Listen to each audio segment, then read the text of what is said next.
Israel 1950 से परमाणु गुप्त कार्यक्रम पर काम कर रहा है। शांत रेगिस्तान में इस देश के पास नेगेव परमाणु रिसर्च सेंटर है, जहां एटमी हथियार बनने के काम किया जाता है। न्यूक्लियर थ्रेट इनिशिएटिव के अनुसार इजराइल ने 1973 में परमाणु बम हमला करने वाली पहली बैलिस्टिक मिसाइल तैयार की थी। साल 1975 में अमेरिकी खुफिया विशेषज्ञों का मानना था कि इजराइल के पास 10 परमाणु हथियार हैं। 1990 के आखिर तक अमेरिकी खुफिया तंत्र से जुड़े जानकारों का अनुमान था कि इजराइल के पास कम से कम 75 से 130 तक परमाणु हथियार हो सकते हैं। फिलहाल ये माना जा रहा है कि इजराइल के पास 90 परमाणु हथियार हो सकते हैं, लेकिन सीक्रेट इतना गहरा है कि इजराइल की परमाणु शक्ति का सही अनुमान नहीं लगाया जा सकता है।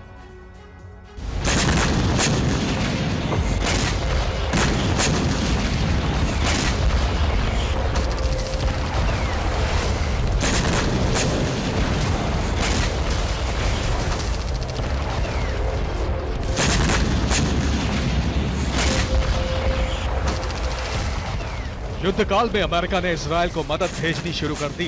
इजरायली डिफेंस फोर्सेस के प्रवक्ता ने कहा है कि अमेरिका से हथियारों से लदा हुआ विमान नेबातिम बेस पर लैंड कर चुका है।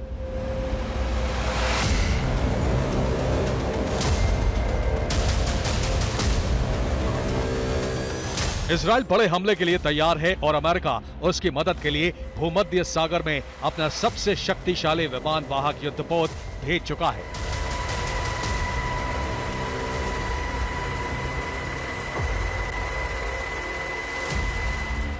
इजराइल अपने सबसे विनाशक हथियार इस्तेमाल करने की तैयारी कर चुका है और अमेरिकी खेमे का खुला समर्थन उसे मिल चुका है।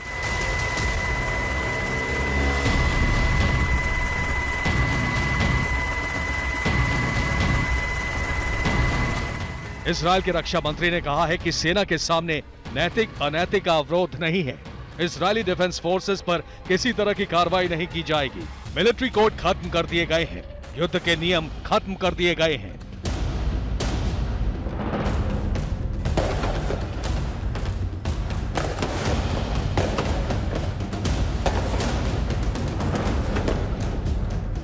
मतलब साफ है कि इजरायली सेना अब हर कदम उठाने के लिए आजाद है।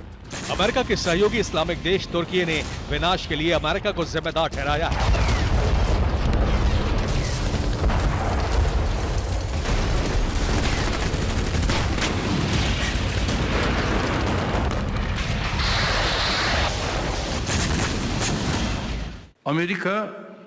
अमेरिका इजराइल में अपना जंगी जहाज भेज रहा है। अमेरिकी जहाज भेजने का उद्देश्य क्या है और ये क्या करने वहां जा रहे हैं? जहाज में रखे एयरक्राफ्ट और नावें क्या करेंगी? गाजा में बम बरसाकर ये वहां खतरनाक नरसंहार करने जा रहे हैं।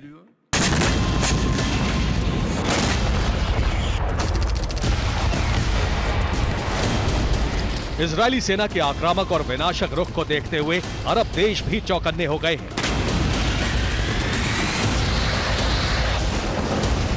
जॉर्डन ने फिलिस्तीनी बॉर्डर के पास अपनी सेना को तैनात करना शुरू कर दिया है।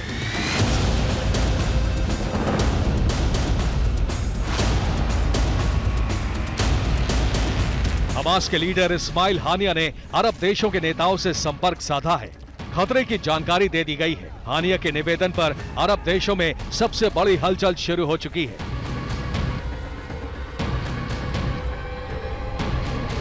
ग्यारह अक्टूबर को काहिरा में अरब लीग के विदेश मंत्रियों की आपात बैठक बुलाई गई। सऊदी अरब की पहल पर अरब लीग के 22 सदस्य देशों के विदेश मंत्री काहिरा में मिले। बैठक में इजराइल के खिलाफ अंतर्राष्ट्रीय स्तर पर राजनीतिक कार्रवाई का एजेंडा रखा गया।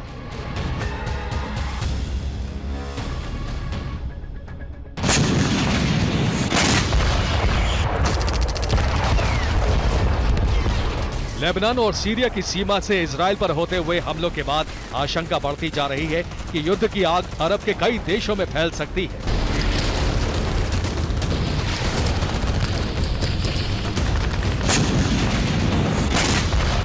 अरब लीग के देश युद्ध को परमाणु खतरे से पहले ही शांत कराने की कोशिश में लगे हैं।